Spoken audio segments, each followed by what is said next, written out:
So today we'll be doing a review of Elizabeth is Missing by Emma Healey. This book came as a little bit of a surprise to me. As you may know, it wasn't on my TBR, it wasn't one of the books I bought recently, but a friend came round with returning some books that I lent to her, and she gave me a couple of books to borrow, and she thought this one would be interesting to me, so I read it.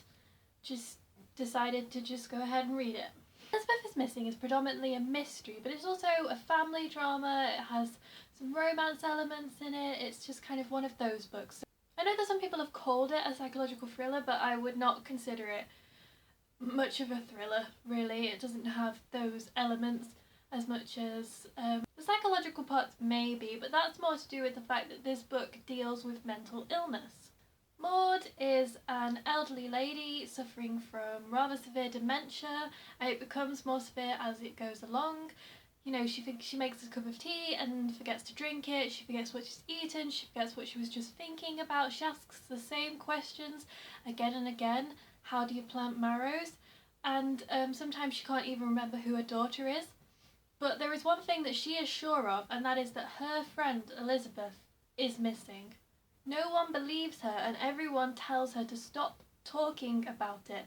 No one seems to tell her anything about it, and she feels it's this big mystery. Now, as she can't remember, she writes things down. So she writes loads of notes like Elizabeth is missing, missing, missing, missing. And that's rather haunting, but that is how she tries to get about solving this mystery.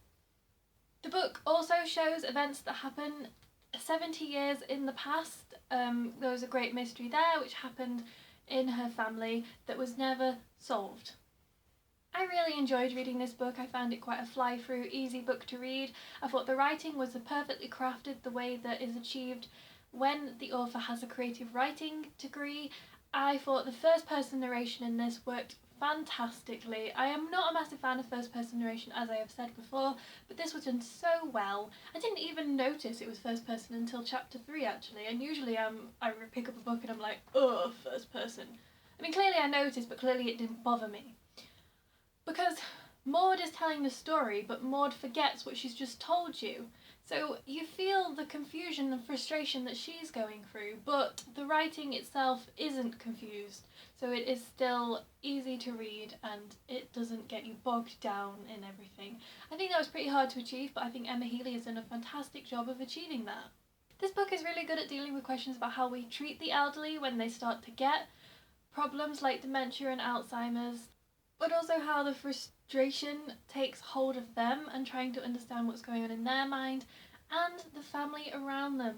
Maud's daughter Helen had to be incredibly strong to help her, and you know, the family, they need a lot of support. So I really enjoyed the part of the book that was in the present and dealing with that. However, the parts that went back into the past I did find a little weaker. I didn't enjoy them as much. I was kind of wanting to get through those parts so I could get back to the present, and I know that those parts are very important for the story and the mystery and bringing it all together, but I didn't enjoy those as much, and I think partly that's because I'm not a massive mystery reader, but I am really glad that I've read this. I'm not going to give what rating I gave this book because I don't think that that is what I really want to bring to reviews like this. I think sometimes when you put a rating down in stars, people can go off that more than what I've said, and I don't think my rating for it is the reason why you should or should not pick it up, because I did really enjoy this and there were some great themes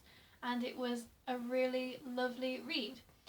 I will link my Goodreads review I did on this down in the description if you want to see my rating, and that is it.